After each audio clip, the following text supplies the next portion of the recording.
राम राम जी दोस्तों, कैसे हैं आप लोग। उम्मीद है मस्त होंगे, भले चंगे होंगे। दोस्तों आज मैं आप लोगों को एक बहुत ही खूबसूरत कहरवा गीत सुनाने जा रही हूँ। अगर आपको ये गीत अच्छी लगे तो प्लीज़ लाइक शेयर कमेंट जरूर करिएगा। दोस्तों चैनल पर पहली बार है तो चैनल को सब्सक्राइब करना ना भूलिएगा। दोस्तों बहुत मेहनत करते हैं हम लोग, प्लीज़ सपोर्ट करिए और गीत अच्छी लगे तो एक लाइक जरूर दीजिएगा। हम खैनी के लावा देवर पे भइल राजी, मोर नैना लड़ी गईल दूसरे मरद से, मोर नैना लड़ी गईल दूसरे मरद से। हम खैनी के लावा देवर पे भइल राजी, मोर नैना लड़ी गईल दूसरे मरद से, मोर नैना लड़ी गईल दूसरे मरद से। झंझड़ झाड़ी गंगा जल पानी, झंझड़ झाड़ी गंगा जल पानी।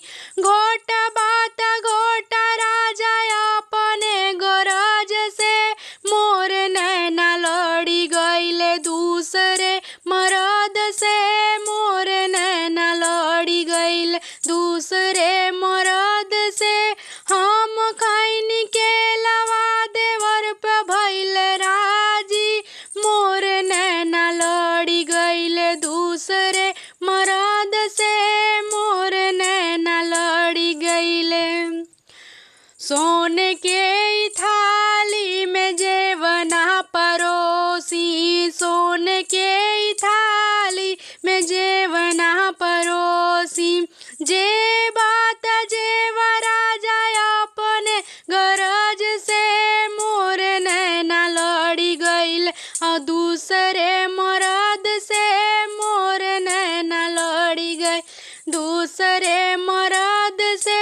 हम खैनी के लावा देवर पे भइल राजी, मोर नैना लड़ी गईल दूसरे मरद से, मोर नैना लड़ी गईल दूसरे मरद से। लौंगा इलायची के बीड़वा बनावली, लौंगा इलायची के बीड़वा बनावली। घोट बात घोट राजा अपने गरज से, मोर नैना लड़ी गईल दूसरे मरद से, मोर नैना लड़ी गईल दूसरे मरद से।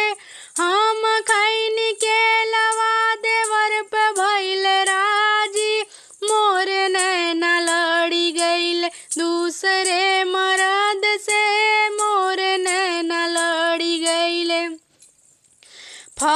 फूलवा हजारी से सेजिया सजावली, फूलवा हजारी से सेजिया सजावली। सूत